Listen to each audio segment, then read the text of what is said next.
Isang maulang gabi po sa lahat. Ito po yung request nilang ulam ngayon.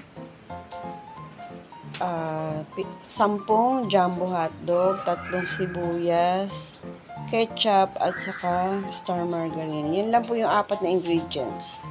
Pagsasama-samahin lang po ay solved na ang hapunan. Let's start cooking.